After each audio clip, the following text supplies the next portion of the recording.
ये गुरु दरिया बहाना, इसका अर्थ क्या हो सकता है? नहाना।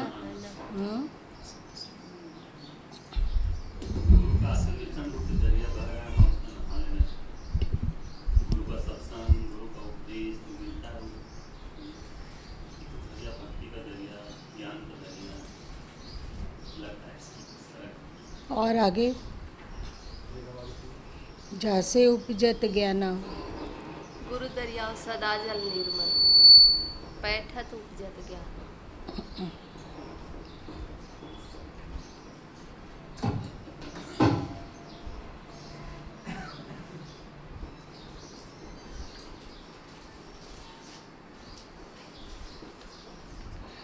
गुरु का दरिया जो भक्ति और ज्ञान का जो गंगा जो दरिया बह रहा है, उसमें हमेशा निर्मल जल जल यहाँ बताया जा रहा है।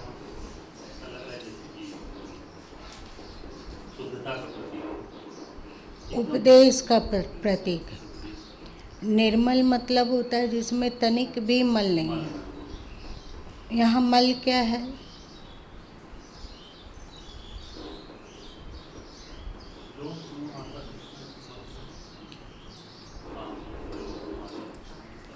और कोई बताओ?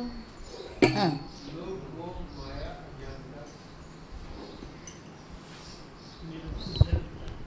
हाँ, निर्मल जल शुद्ध अध्यात्म। खरी बात है गुरु के शास्त्र वचन से जो निकल रही है। उस अध्यात्म में कोई मिलावट नहीं है। बिना मिलावट। ऐसा नहीं है कि आडंबर और बहुत ज़्यादा कर्मकांड अथवा पाखंड भी कहो, अथवा प्राकृतिक का आकर्षण में धकेल देना, ऐसा नहीं है। है शुद्ध अध्यात्म। उसमें उसको जो अपने जीवन में धारण करेगा, पहले सुनना है, फिर उसमें डुबकी लगाना है, वो उपदेश कान से अंदर उतर जाए।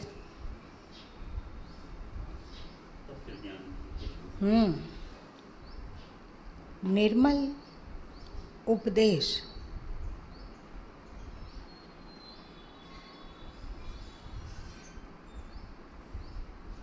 निर्मल उपदेश।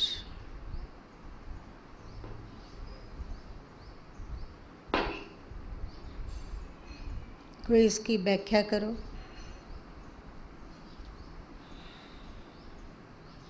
संत सदगुरु जो होते हैं वो बिना मल का उपदेश करते हैं, आत्म कल्याण के लिए, जीवों के कल्याण के लिए। जीवों के कल्याण के लिए जो संत सदगुरु का जो उपदेश होता है वो बिना मल का है। उसमें जो डुबकी लगाएगा वो बैठेगा, वो पार होगा। मल मतलब आप लोग समझ गए, कर्मकांड, पाखंड अथवा छल, आडंबर अथवा किसी भी तरह की प्राकृतिक आकर्षण की ओर बहाने वाला नहीं होता है। तो बोलो।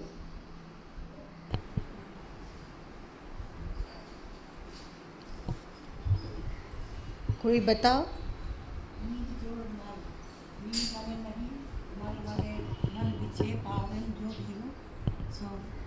उसके बिना एकदम शुद्ध विशुद्ध उपदेश, जल रूपी उपदेश संत के दरिया में, मतलब संतों की संगति में जो बैठता है, उनके उपदेशों को सुनता है, उसी का कल्याण होता है। संत बहुत होते हैं, पर बहुत सारे उनमें, उन संतों में बहुत सारे संत उपदेश भी करते हैं, है ना।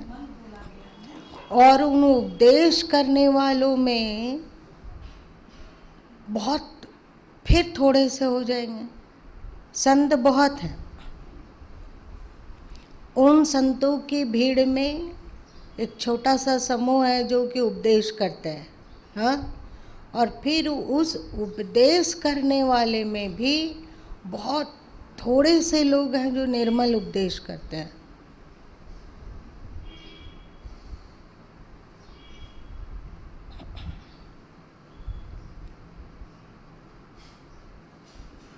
निर्मल उपदेश।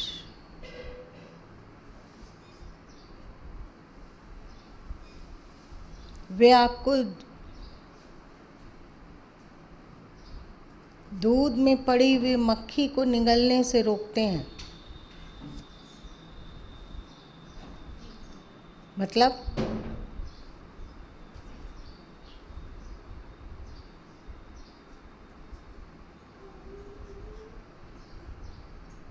धर्म के नाम पर जो चीज भी परोसा जा रहा है उसको जो निगल जाने की प्रवृत्ति है हम लोग क्या विवेक विहीन जो कहा जा रहा है, जो पढ़े उसको निगलने से वे रोकते हैं। ऐसा नहीं कि धर्म के नाम पे जो परोस दिया गया आप उसको निगल गए, ऐसा नहीं। जो धर्म के नाम से परोसा जा रहा है उसमें अब आपका विवेक होना चाहिए कि इसमें कितना ग्रहणीय है और कितना अग्रहणीय है, जिसको कि उड़ जाने देना चाहिए। हंस वाली वृत्ति छेड़नेर का करे निबेरा, कहीं कबीर सोई जन मेरा। और निर्मल उपदेश करने वाले जो थोड़े से लोग हैं उनके उपदेशों में कुछ ऐसा है ही नहीं कि उनके दूध में, मतलब उनके उपदेश में कोई मक्खी तुल्य अवांछनीयता तो होता ही नहीं है। तो आप उनके उपदेश को गटागट पी सकते हो क्योंकि उसमें मक्खी है ही नहीं, तो देखने की क्या आवश्यकता है। बात समझ में आ रही है? क्या समझ में आई?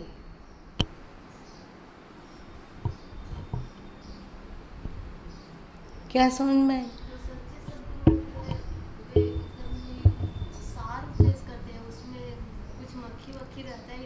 कुछ आसार तत्व तो है ही नहीं।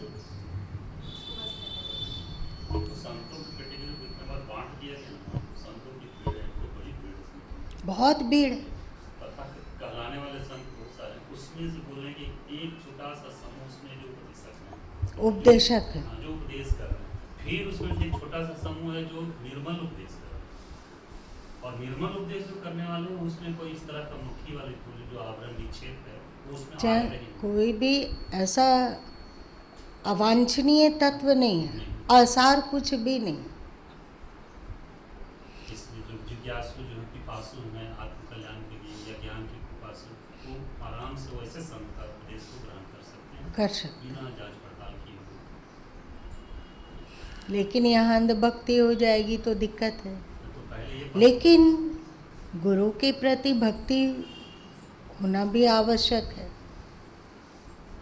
है? सोचते हो गुरु गोविंद सिंह जी तक 10 सिख गुरु हुए, उसके बाद उन्होंने आगे गुरु परंपरा पर फुल स्टॉप लगा दिया कि अब और गुरु नहीं हो सकते हैं। अब आपका गुरु गुरु ग्रंथ साहब है। इसमें लाभ बहुत हुआ। एक लाभ हुआ मतलब कि अब कोई भी गुरु बनकर कुछ भी परोसेगा तो आप उसको अनदेखा करिए, पर गुरु को ही वे छीननी है। सिख भाई लोग अभी जितने हैं वे लोग, वो लोग 10 गुरु की आकृति को अथवा उनके तस्वीर की पूजा कर रहे हैं। गुरु ग्रंथ साहब का वे पाठ हर शुभ कार्य में करते हैं, हर मरनी इत्यादि में करते हैं। बहुत अच्छी बात है। गुरु ग्रंथ साहब में बेजोड़ ज्ञान है क्योंकि सभी संतों का उसमें संग्रह है। लेकिन गुरु ग्रंथ साहब में जो शब्द हैं उसका अर्थ क्या है, इसको कौन बताएगा? आडंबरी अंधविश्वासी गुरु का प्रवेश ना हो, इसलिए उन्होंने गुरु पे फुल स्टॉप लगा दिया कि 10 ही गुरु, आगे नहीं। और गुरु ग्रंथ साहब को ही गुरु कह के आगे किया, पर अब गुरु ग्रंथ साहब का राज क्या है, रहस्य क्या है, इसको कौन बताएगा?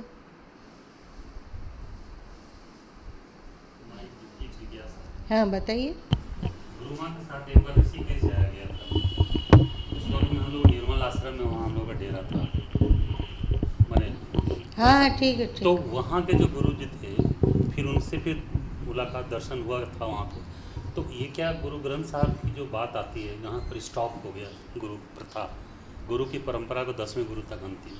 तो इस तरह के जो और संतों की परंपरा आई सिखों में, फिर हम लोग को महाराज जोत सिंह से भी दर्शन हुआ था जब हम लोग आगे हिल स्टेशन की तरफ बढ़े थे। तो क्या ये एक परंपरा की शुरुआत में अलग अलग सिख धर्म में इस तरह से गुरु प्रथा जो चला, तो निरंकारी लोगों में है, तो ये क्या वो जो उसके उल्लंघन माना जाएगा या उसी प्रथा को आगे बढ़ाने वाली बात मानी जाएगी? उसमें तो गुरु परंपरा है, वे थोड़े हट के हैं।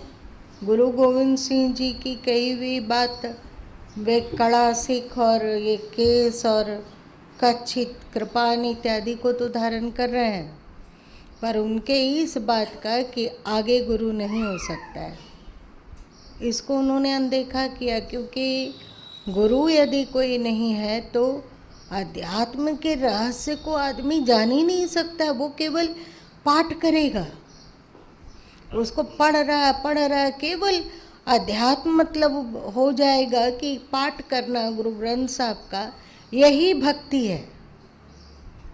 उसमें क्या है, कैसे जीने को कहा जा रहा है, कुछ नहीं। आप कड़ा कंचित कच्छ इत्यादि को धारण कर लिए और गुरु ग्रंथ साहब को अपने घर में विराजित किए, उनके आगे प्रकाश करते हैं। प्रकाश करना मतलब दीपक जलाना, हाँ। और जैसे हिंदू लोग करता है कि बाल गोपाल के पास चाहे और जिसका भी उन लोग मानता हो तो उनके यहाँ भोग लगता है, तो उन रात के समय में दतवन ब्रश रखा जाता है। वैसे ही गुरु ग्रंथ साहब के आगे दतवन ब्रश रखा जाता है, मंजन रखा जाता है, पानी का ग्लास रखा जाता है, जिससे कि वे सुबह सुबह दतवन इत्यादि कर लें। फिर उन्हें भोग लगाया जाता है, मतलब उनके आगे अनाज रखा जाता है जिससे कि वे भोग लगा लें। ये सब परंपरा तो फिर आई, पर वे इतने ही तक है। बहुत अच्छा है, गुरु बानी पर आस्था रखना बहुत कीमती बात है, पर गुरु बानी पर आस्था जिस लिए रखी जाती है वह उद्देश्य ही दब गया है ना, उद्देश्य ही दब गया। ऐसे तो सद्गुरु की आवश्यकता पड़ती है कि उसको व्याख्या करें। कल आप लोग सुने थे कि अपनी खुशियों को दूसरे के हवाले मत कीजिए, सुने थे ना? तो उसमें गुरु माँ बोले कि अपनी खुशियों को आप ईश्वर के हवाले भी मत कीजिए, कल बोला गया था। तो एक तरह से ये भी हो गया कि आप अपनी खुशियों को गुरु के हवाले भी मत कीजिए। स्वाभाविक है, गुरु और गोविंद एक ही सिक्के के दो पहलू हैं। आप एक पहलू का त्याग कर रहे हैं तो दूसरा पहलू का त्याग बड़ा आसान है हो जाना, वरना फिर आप गुरु को ही ईश्वर मान लेंगे। जैसे बौद्धिस्ट लोगों में, बुद्ध को मानने वालों में ईश्वर की चर्चा नहीं आई। ईश्वर है, इसमें भी बुद्ध की वाणी मौन है, और ईश्वर नहीं है इसका भी समर्थन नहीं करती है, इसकी चर्चा ही नहीं करती है बुद्ध वाणी। तो आप उनसे ईश्वर छीन लिए तो वे लोग फिर बुद्ध को ही ईश्वर मान लिए, है कि नहीं? आप ईश्वर के प्रतीक के रूप में ईश्वर समझकर दुर्गा का मूर्ति बनाओगे, राम का बनाओगे, कृष्ण का बनाओगे, हनुमान का बनाओगे, गणपति जी का बनाओगे, तो वे लोग भगवान मानकर बुद्ध की मूर्ति बना रहे हैं और बहुतायत बना रहे हैं। सोने की बुद्ध मूर्ति, चांदी के बुद्ध मूर्ति, साज सज्जा से युक्त बुद्ध मूर्ति। तो उनके लिए वे बुद्ध को ही भगवान मानते हैं। जैन लोगों में भी ईश्वर के समर्थन में अथवा खंडन में कोई स्पष्ट बात नहीं है। एक तरह से सोचो, बौद्ध की तरह ही, बुद्ध बानी की तरह ही जैन बानी भी ईश्वर के नाम पर मौन हो जाती है। मौन। ऐसे में जैन लोग तीर्थंकर को ही भगवान मान लिए। हुआ या नहीं हुआ? ये ईश्वर भक्ति और गुरु भक्ति को भी अपनी खुशी की चाबी नहीं दी जा सकती है। इसके पक्ष में तर्क करो और इसके विपक्ष में तर्क करो। कौन कौन तर्क कर सकेगा? करो, खुल के करो।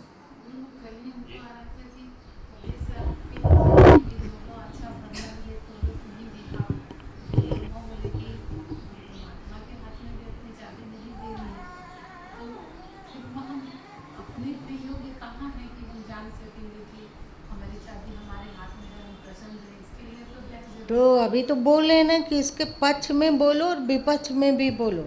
एकदम पूरी स्वतंत्रता है, बोलो। उसके बाद फिर गुरु माँ कुछ बताते हैं।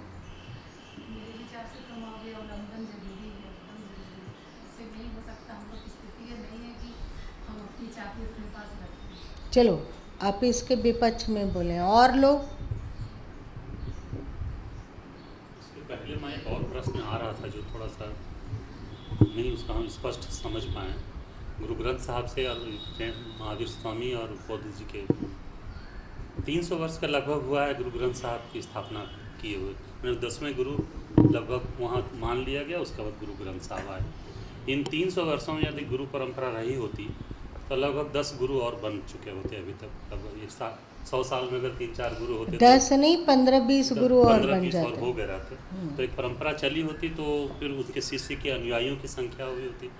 आज अनुयायी अपने गुरु को, गुरु ग्रंथ साहब को नहीं मान पाता है और आज भी वो तलाश में है कि कोई योग्य गुरु किन्हीं को माने। और इसी कड़ी में वो निर्मल साहब जी की जो चर्चा हुई माँ, या महाराज जोत सिंह जी की चर्चा हुई, वैसे में शिष्य जाके उनके यहाँ अपना दीक्षा ले लेता है और उनको अपनी गुरु मान लेता है। तो क्या वो जो गुरु ग्रंथ साहब के प्रति जो भावना होनी चाहिए थी वो अब तो गुरु के तरफ में बटा ना उनकी भावना? नहीं, उनका गुरु ग्रंथ साहब के प्रति भावना अक्षुण्ण है। अक्षुण्ण है। चाहे वे निर्मल साहब के यहाँ चले जाएं, चाहे कहीं जाएं, हर जगह गुरु ग्रंथ साहब का पाठ हो रहा है, शब्द हो रहा है। वो रहते हुए वे लोग एक किसी संत को गुरु माने। संत को जब माँ गुरु माने तो अपने जीवन का जो सौंपने वाली बात है वो गुरु को ही सौंपना ज़्यादा बेहतर समझेगा ना। जो भक्त तो वही तो कह रही आप। अगर कहा जाता कि वहाँ गुरु ग्रंथ साहब जी को सौंप दीजिए तो फिर ये भी गुलामी है कि हम गुरु ग्रंथ साहब को अपनी खुशी की चाबी क्यों दें? लेकिन अभी अब अपने कम से कम इतना तो संतुष्टि होता है नहीं, जिन गुरु के शरण में हम आए वहाँ अपने जीवन की चाबी को हम सौंप दिए। अब कब होता है कि कहीं आप चले जा रहे हो और मान लिया जाए कि आप एक बोरा सरसों का दाना लेकर रिक्शा पे चढ़ाने जा रहे हैं, कहीं आपको तेल निकलवाने जाना है। यहाँ से बोरा उठाएं और बहुत ही खुश हो के जा रहे हैं कि आज तेल आ जाएगा।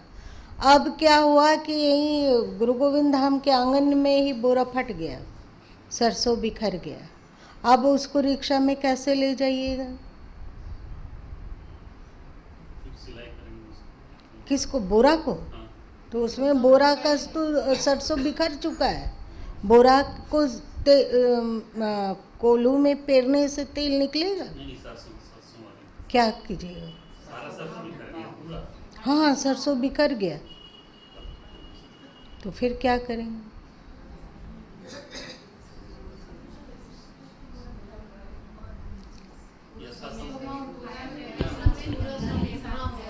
पहले क्योंकि गुरु गोविंद धाम का आंगन मार्बल वाला है, आप सबको कोई चीज़ से मिल सहयोग ले लेकर समेटे, एक जगह जमा किए। आप पहले सब सरसों को बटोर बटोर कर एक जगह जमा किए, फिर उसे बोरा में भर दिए, फिर रिक्शा पर जाकर लाद लिए। अब यदि एक एक सरसों उठा उठा के आप रिक्शा में जाएंगे, संभव है?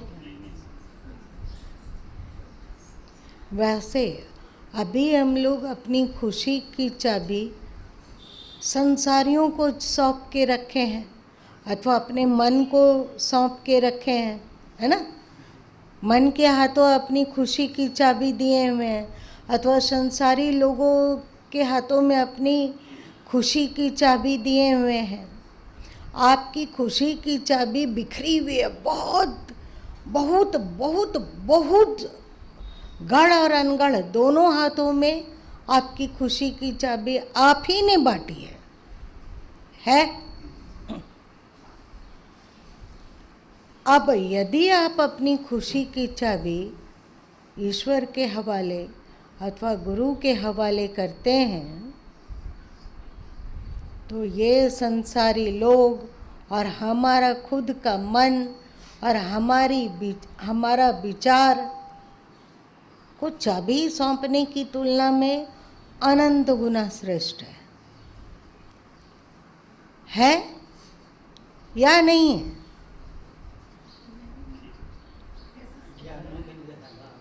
एकदम है। यदि आप किसी दुर्गुनिया गुरु के फेरे में पड़ गए तो आपका बंटाधार, आप फिर धोखा खा गए।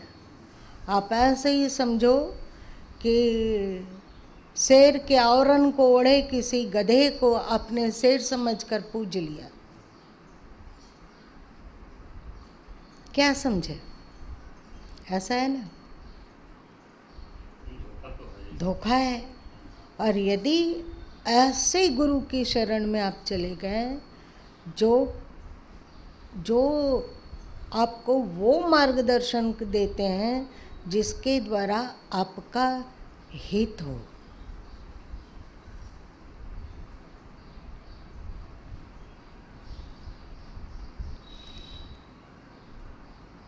इसमें भी एक मतलब कमज़ोर पॉइंट है कि सच्चे सद्गुरु हों और वो इस बात से डरते हों कि यदि वे आपके मन सुहावन बात को नहीं बोलेंगे तो आप उनको छोड़कर जा सकते हो।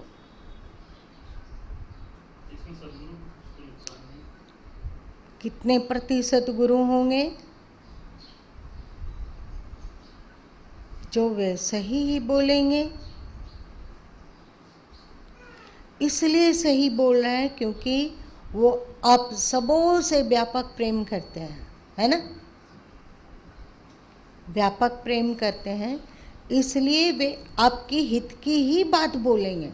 सच्चे सद्गुरु मुख भावन अथवा सुहावन बात, ऐसा नहीं कि जो आपके मन को अच्छा लगेगा वही बात वे बोलें, ऐसा नहीं है। लेकिन यदि आप ऐसे सद्गुरु की वाणी को गौन करके अपने मन की वाणी को ज़्यादा प्रश्रय देते हो तो आप वहाँ तुनक सकते हो।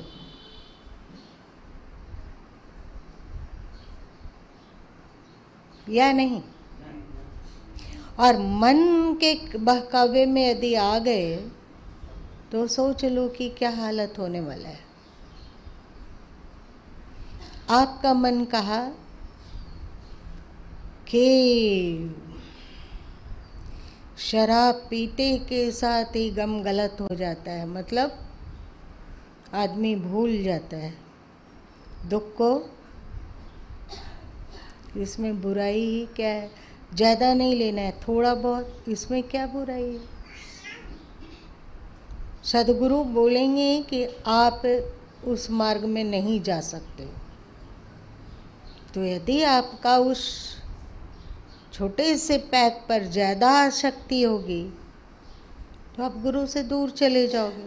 अथवा गुरु के पास भी हो तुम, तो भी अपने मन के अनुकूल, अपनी इच्छा के अनुरूप बह रहे हो, तो आप बच पाओगे? ये गुरु दरियाओं में डुबकी लग रहा है कि मन दरियाओं में डुबकी लग रहा है?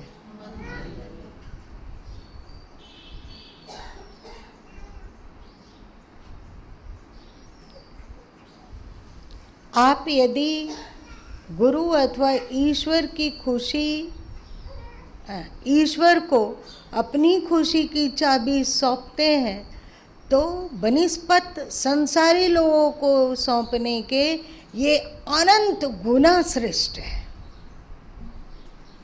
आपको ईश्वर से यदि प्रेम है, सचमुच में प्रेम है, और भले ही आप चाहते हो कि हमें ईश्वर का ज्ञान हो, ईश्वर कैसा है इसकी अनुभूति हो, उसका साक्षात्कार हो, सत्य को हम समझ सकें, इसके लिए क्या उपाय करें, एक पीड़ा, एक दर्द, एक विकलता, तो आप छानोगे। सदगुरु के पास आए और उन्होंने कहा गीता को उल्टो पुल्टो, बीजक को उल्टो पुल्टो कहा, अब उसको उल्टे पुल्टे क्या था? भगवान आसुरी वृत्ति से नाराज होते हैं, दूरी बनाते हैं, अंतस में रहते तो हैं पर अपने मुख के आवरण को नहीं हटने देते हैं। उपस्थित जरूर है पर ना वो हमको पहचानता है ना हम उसको पहचानते हैं। उनके चेहरे पर एक आवरण है, अथवा आप ऐसा कह सकते हो कि उनके चेहरे पर तो आवरण किया नहीं जा सकता है क्योंकि वो विराट है, तो आपकी आँखों पर एक आवरण है, यही घूंघट है ना। आपकी आँखों पर ही घूंघट उन्होंने लगा दिया कि अब आप न निकट तो वे हैं पर आप ना उन्हें देख सकते हो, ना समझ सकते हो, ना उनका मंतव्य जान सकते हो, ना वो क्या कहना चाह रहे हैं उसको समझ सकते हो, कुछ नहीं। वो बस हैं तो हैं ऐसे ही, सामान्य रूप से उपद्रष्टा। आप लोग ये सब सुन चुके हैं ना, उपद्रष्टा ये सब, अनुमंता, भर्ता, भोक्ता हैं तो, पर केवल देखते हैं। तुम जो करना करो, जैसे रहना रहो, उसे आप लोगों से कोई मतलब नहीं है। फिर यदि आप दीवाने होते हो ईश्वर के, तो इस बात को आप सहन कर सकेंगे? ठीक से सोचो। पहले भाई लोग गुरु माँ के आँख के सामने हैं, जब 3-4 दिन के लिए आप लोगों की पत्नियां रूठ जाती है और बात नहीं करती है, तो आप लोगों को कैसा लगता है? ये सीक्रेट है तो नहीं पूछेंगे।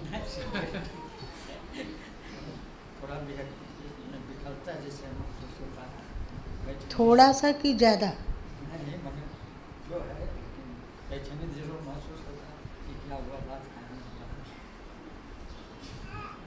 और लोग को भी विकलता होती है कि नहीं होती है? केवल सदानंद जी को ही होती है?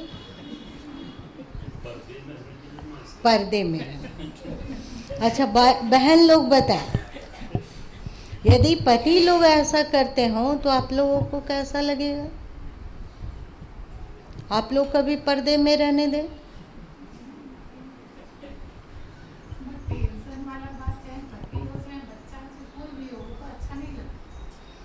तो फिर यदि हमें ईश्वर से प्रेम होगा और वो हमारी ओर से उदासीन रहेंगे तो हम लोगों को अच्छा लगेगा। यदि प्रेम होगा तो उतना ही प्रेम, जैसी प्रीति कुटुंब से तैसी गुरु से होए, उतना ही प्रेम यदि हो तो हम लोगों को व्याकुलता लगेगा ना। आप सोचते हो बहन लोग ऐसा अगर पति लोग करता है तो थोड़ा टेस्टी टेस्टी खाना बनाती है। नहीं प्रेम होगा तो पत्नी नाराज होगी या फिर मुँह फेरा हुआ रहेगा तो उतनी व्याकुलता नहीं होगी, लेकिन ईश्वर या गुरु नाराज रहेंगे तो अधिक व्याकुलता होगी। नहीं प्रेम होगा तो हाँ, उतना ही प्रेम होगा तो पक्का है कि विकलता होगी, और विकलता होगी तो ये विकलता हमें श्रेष्ठ मार्ग की ओर ले चलेगी कि नहीं।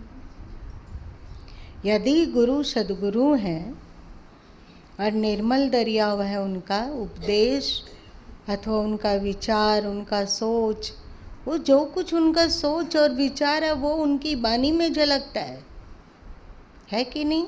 जो रहे करवा सो निकले टोटी, जो लोटा में भरा हुआ रहता है वही उसके क्या टोटी, पहले नल होता था लोटे वगैरह में, तो उस नल से वही चीज़ निकलता है जो कि उस लोटे में भरा हुआ है। तो सद्गुरु जो उपदेश कर रहे हैं वो वही उपदेश कर पाते हैं जो उनके अंदर में भरा हुआ है। बहुत सारे सद्गुरु और संत किताबों की बातों को पढ़कर, सुनकर अथवा दूसरे के उपदेशों के महत्वपूर्ण तथ्य को अपने डायरी में नोट कर और उसकी व्याख्या करते हैं, वो बात अलग है। पर कुछ सद्गुरु होते हैं जो एकदम, यदि आप उनके साथ कंटिन्यू हो और उनके सत्संग को कंटिन्यू कर सुनते हो तो आप उनके विचार को, उनके अंतःकरण की बनावट को भली भांति पहचान लेते हो, पहचान पाते हैं कि नहीं, और देखते हैं कि उसमें कहीं कुछ भी ऐसा नहीं है। आपका मन यदि दोष दृष्टि ना बना दे तो उनमें ऐसा कोई चीज़ नहीं दिखता है जो कि अध्यात्म विरुद्ध हो, ऐसा कुछ भी नहीं दिखता है। हाँ, अब आप दोष दृष्टि बना ले तो आप अपने मन को ज़्यादा महत्वपूर्ण समझ रहे हैं सद्गुरु की बनिस्पत, तो आपकी कहानी यहीं ख़त्म हो जाती है। पर ठीक से देखोगे तो उनमें कोई दोष नहीं, ना उनमें चंचलता है, ना किन्हीं के प्रति आकर्षण है, ना ही कुछ और है। वे अपने आप में एकदम मस्त हैं, खुश हैं। यदि आप संसारी जीवों से अपनी खुशी की चाबी ले लेते हैं और ईश्वर अथवा गुरु के हाथों में सौंप देते हैं, उनके चरणों में सौंप देते हैं, तो उसी पल से आपका निर्माण होना शुरू हो जाएगा। जा से दुर्मति भागे, गुरु दरियाव नहाना हो, जा से दुर्मति भागो।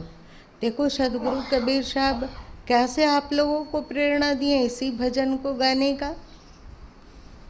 गुरु माँ तो नहीं बोले कि गाओ गुरु दरियाव नहाना हो, बोले जा से दुर्मति भागे। आप यदि अपनी खुशी की चाबी गुरु अथवा ईश्वर को सौंपते हो तो आपकी दुर्मति भागेगी या नहीं, अज्ञान भागेगा कि नहीं। तब आप उनके उपदेशों को बहुत ही गहराई से सुनोगे, मन लगा के सुनोगे और जानोगे कि इस उपदेश पर चलेंगे तो हमारे इष्ट भी खुश और अपने भी खुशी बढ़ेगी या नहीं बढ़ेगी, सोच के बताओ।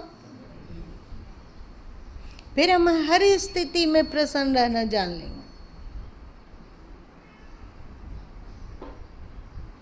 इसलिए यहाँ सदगुरु कबीर साहब कह रहे हैं कि गुरु दरियाव नहाना हो जैसे दुर्मति भागे। और इसके पहले अरुण जी गाए थे, जल में मीन पानी में मीन पियासी मोहि देखत सुनी सुनी आवे हासी। हमारे भीतर आनंद स्वरूप आत्मा का निवास है, पर फिर भी हम प्यासे हैं, आनंद रिक्त हैं, सुख रिक्त हैं, है कि नहीं, है या नहीं, रिक्त हैं। अंतस में यदि वह परमात्मा सच्चिदानंद है, सत्य है, चित्त है और आनंद स्वरूप है, तो उसी सच्चिदानंद स्वरूप का अंश इस शरीर में आत्मा के रूप से निवास कर रहा है। आपके भीतर कोई चेतन तत्व है, इसमें आपको संदेह है या संदेह नहीं है? नहीं ना, इसको तो आप अनुभव कर सकते हो कि आपके अंदर, आपके शरीर के भीतर कुछ चेतन तत्व है। चलो ईश्वर का अनुभव नहीं हुआ तो चलेगा, पर इसका तो अनुभव करो कि आपके भीतर उसी सच्चिदानंद स्वरूप ईश्वर का अंश आत्मा के रूप से निवास कर रहा है तो आपके भीतर, पर आनंद की अनुभूति नहीं है, सत्य की ओर प्रवृत्ति नहीं है। और चित्त मतलब ज्ञान होता है, ज्ञान की ओर प्रवृत्ति नहीं है, मतलब अभी आपकी आंखों में घूंघट पड़ा हुआ है। समझ में बात आ रही है? सच्चिदानंद स्वरूप परमात्मा आपके भीतर है, पर आप में ना सत्य है, ना चित्त है, ना आनंद है, और आप दर दर की ठोकरें खा रहे हैं। केवल आत्म तत्व के रहने से अथवा सच्चिदानंद स्वरूप परमात्मा आपके भीतर रहने मात्र से कुछ बात नहीं बनती है। आप प्यासे के प्यासे हैं, है ना? सुख का प्यासा। यदि प्यास नहीं होती तो हम लोग धन में जो हमारा चिपकाव है, परिवार में जो चिपकाव है, कल ही हम बोल दें कि परिवार गलत नहीं है, संबंधी कोई गलत नहीं है, बस संबंध गलत है। मतलब उसमें अटकाओ, उसे अपनी खुशी की चाबी समझ लेना, परिवार को या फिर धन को अथवा अपने मन को अथवा अपने इंद्रियों को। पर आप खुश सुखी नहीं हैं, दौड़ते हैं, भागते हैं, भिन्न भिन्न पदार्थों में, भिन्न भिन्न भोगों में जाते हैं। लोग खुशी की ही तलाश में कितना दूर दूर तक की यात्रा करते हैं। कभी अमरनाथ की गुफा जाते हैं, कभी वैष्णवी देवी के गुफा जाते हैं, लेकिन ना खुशी मिलती है ना आनंद। वो क्षणिक है, थोड़ी देर के लिए, जैसे नशा, शराब, थोड़ी देर के लिए पिए, बेहोश जैसे हो गए तो लगने लगा कि हम सब दुख से मुक्त हो गए। पर सबको ही जानता है पियक्कड़ लोग कि इसको पीने से क्षणिक मूर्छा आती है, जो कि हमें पत्थर अथवा एकदम जानवर जैसा ही मूर्छा में जकड़ लेती है। होता है ना? वैसे ही हम लोग दूर दूर घूमने के लिए गए, खुशी की तलाश में, शांति की तलाश में, सब जगह से हो आओ, पर ना शांति मिलने वाली है, ना खुशी, ना आनंद। शांति, खुशी और आनंद का एक ही स्थान प्राप्ति, एक ही प्राप्ति स्थान है, और वो है सच्चे सद्गुरु का उपदेश और उनकी भक्ति। है या नहीं? आप उनके दरियाओं में आए, वे उपदेश की गंगा बहाए, आप उसमें छुपक छुपक के डुबकी लगाए। जैसे गंगा में आप जाते हो तो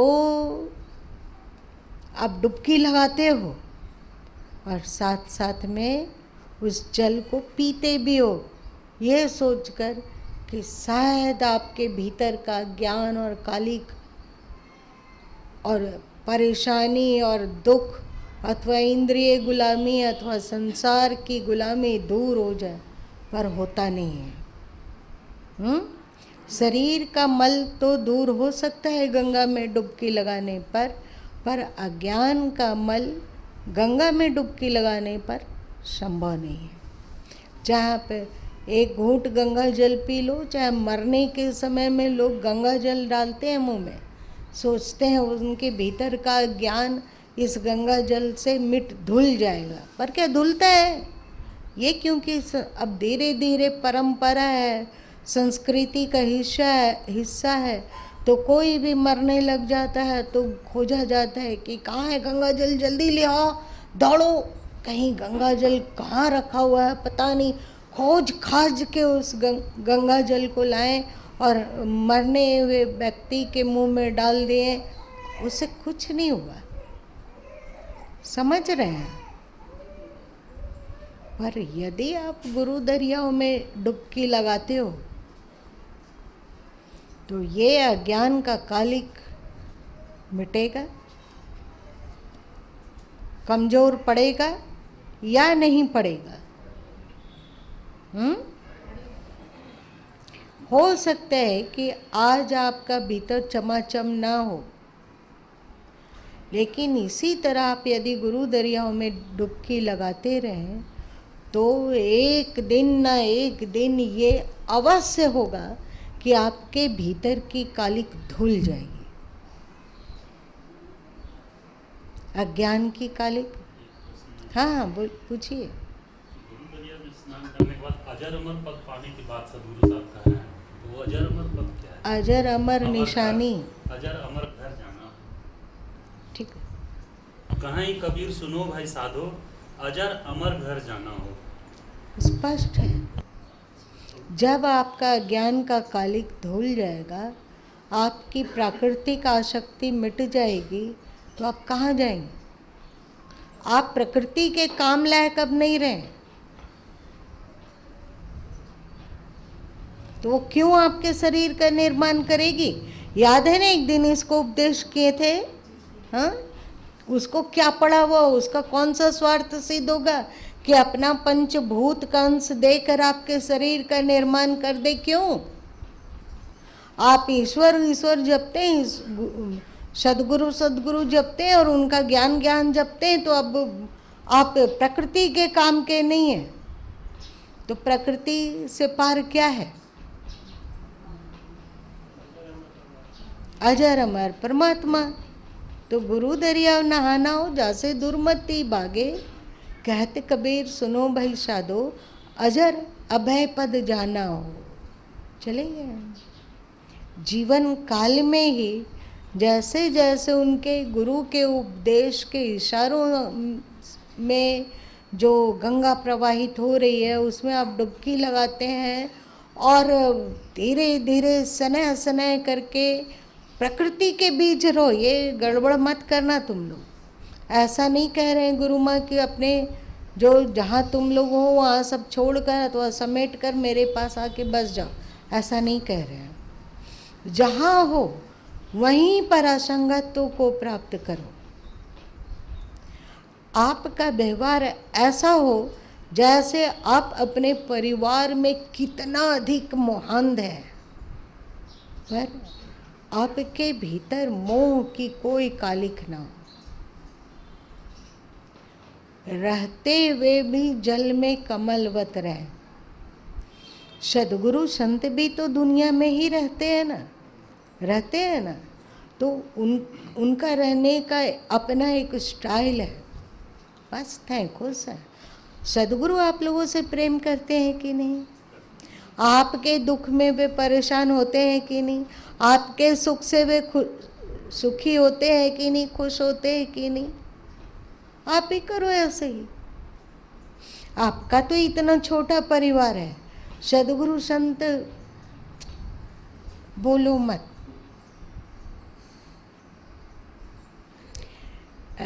अभी जब नौमी को हवन हो रहा था, हुआ था ना हवन, तो बहुत अच्छा बोल के तो गुरु माँ पाठ नहीं पूरा कर पाए, पर एक एक पद एक एक अक्षर में मन ठहर ठहर के उसको चुस्की ले लेकर पी रहा था। मतलब एकदम अर्थाकार वृत्ति बनी हुई थी और बहुत ही मस्ती, बहुत ही अच्छा फीलिंग, बहुत अच्छा। एक आध्यात्मिक खुमारी।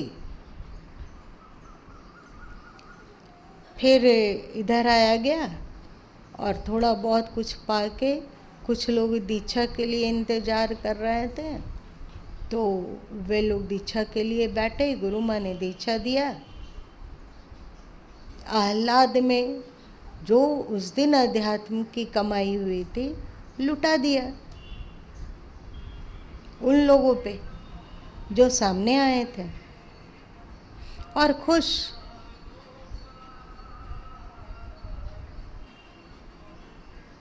लोग कहते हैं कि संत सदगुरु धन को अपने परिवार में बांट देते हैं, ऐसा लोग कहते हैं। वे गलत नहीं कहते हैं, सही कहते हैं। बात आप समझ रहे हैं? सही कहते हैं। जो उनका परिवार है, उनके पास जो भी जमा पूंजी होता है उसको उन्हीं लोगों में बांट देते हैं।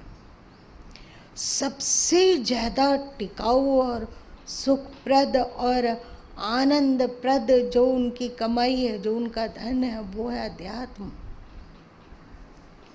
और उनकी अंदर की शुभ भावना आपके प्रति, जो उनका दया भाव है, यही तो बांटना है। जो सामने आया उजल दो उसको, अपनी सारी कमाई। अब दिन भर अध्यात्म में कमाई किए, 24 घंटा किए, दूसरा दिन अपने लोगों में उसे बिखेर दो। जो चुन के ले जाता है वो अमीर बनता जाता है, और जो वे बिखेरे उसको वहीं पे छोड़ के चले जाते हैं, वे ज्यों की त्यों रह जाते हैं।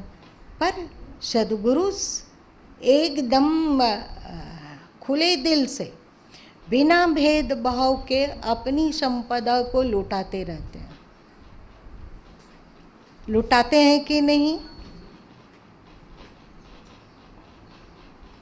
कौन है जो आया ना, पहले कभी नहीं आता रहा है ना, वो हमें पहचानता होगा पर हम उसे नहीं पहचानते हैं। कौन है, कहाँ से आया है, क्यों दीक्षा लेना चाहता है, इसके भीतर कौन सी छुपी हुई कामना है, इससे कोई मतलब नहीं है। परिवार है। लो, बटोर सको तो बटोर लो।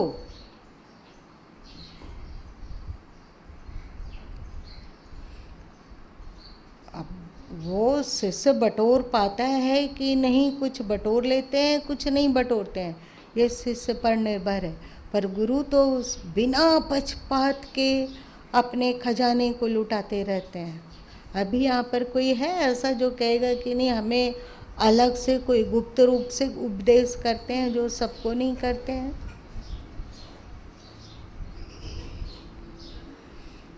तो आप यदि गुरु के दरियाओं में नहाते हैं तो अमर अभय पद में पहुँचते हैं।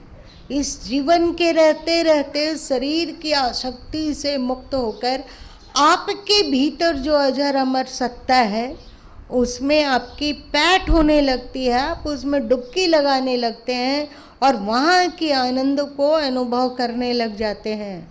तो इस तरह जल में मीन प्यासी, इसका कारण है कि वो गुरु दरियाओं में नहीं नहा रहा है, तभी जल में मीन प्यासी है। अथवा जल में मीन प्यासी है, इसका कारण ये है कि गुरु अपने खजाने को तो लुटा रहे हैं पर उसके दरियाओं में आप डुबकी नहीं लगाते हैं, उस दरियाओं के जल का आप पान नहीं करते हैं, तभी जल में मीन प्यासी होता है। थोड़ा गाढ़ा हो जाता है क्या? सब बोर बोर लगते हो?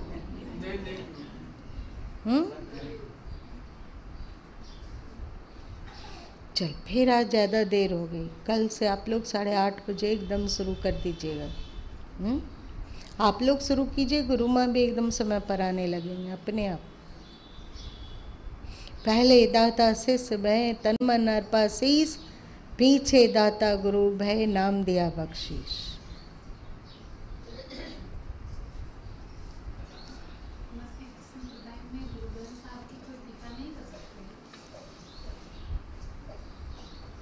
होगी ही सामान्य रूप से, जैसे आप लोगों का होता है कि गीता में का ही गीता का टीका लिखा हुआ है ना, पर ये टीका भी बेबूझ पहेली है, उसे समझदार लोग थोड़ा बहुत समझ सकते हैं। व्याख्या है कि नहीं वो हमें नहीं पता।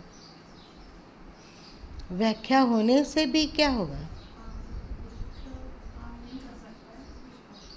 फिर भी असर करेगा, पर उतना नहीं जितना गुरु दरियाओं में नहाने से होता है।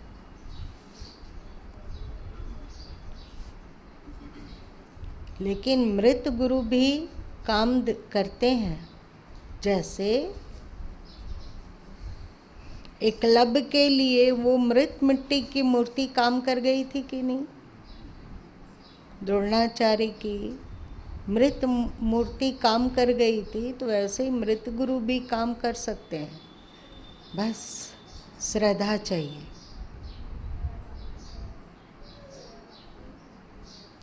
उनका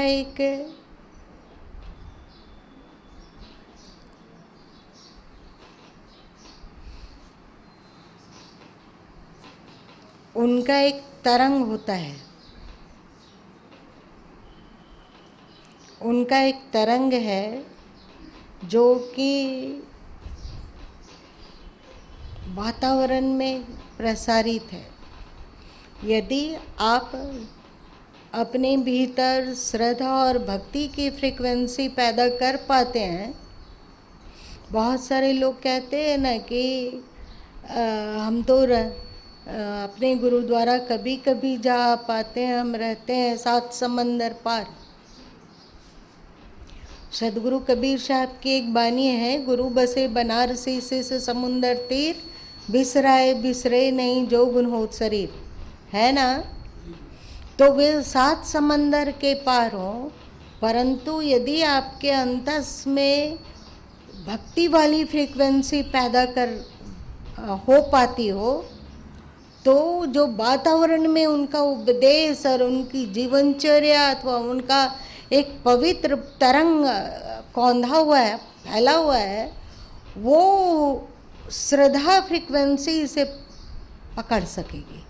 और वो कहते हैं कि एकाएक ऐसा लगा कि ऐसा हमें करना चाहिए, और हम वैसा किए और सच में बस सही घटित हुआ। इसमें गुरु कुछ नहीं करते हैं। लोग कहते हैं कि गुरु उनके गुरु बड़े शक्तिशाली हैं, वहाँ वे उपदेश कर दिए कि ऐसे करो, गुरु नहीं किए। आपकी फ्रीक्वेंसी उनके तरंग से संपर्क जोड़ ली, और इसके कारण आप जान पाए कि उनका मंतव्य क्या हो सकता है अथवा क्या होगा।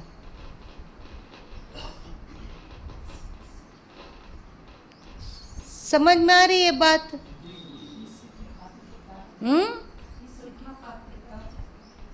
पात्रता चाहिए, ये बहुत कठिन नहीं है। जैसा अपना परिवार से प्रेम है, वैसे ही यदि सदगुरु से हो तो परिवार से क्या पाते हैं सो तो पता नहीं, पर सदगुरु से जब प्रेम होगा तो उसकी फ्रीक्वेंसी, आपकी फ्रीक्वेंसी उनके तरंग से स्वाभाविक ही संपर्क बना लेगी, और फिर स्वाभाविक ही उनका मंतव्य आपके भीतर उतरता जाएगा, उनका ज्ञान, उनकी गरिमा स्वाभाविक।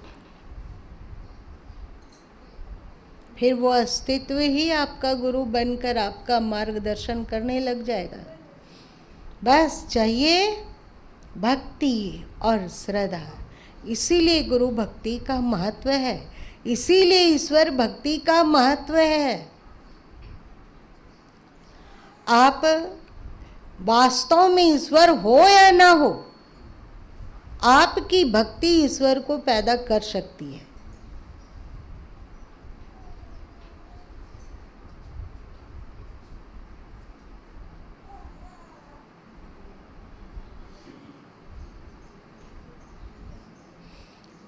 चला जितना ही रहने दे।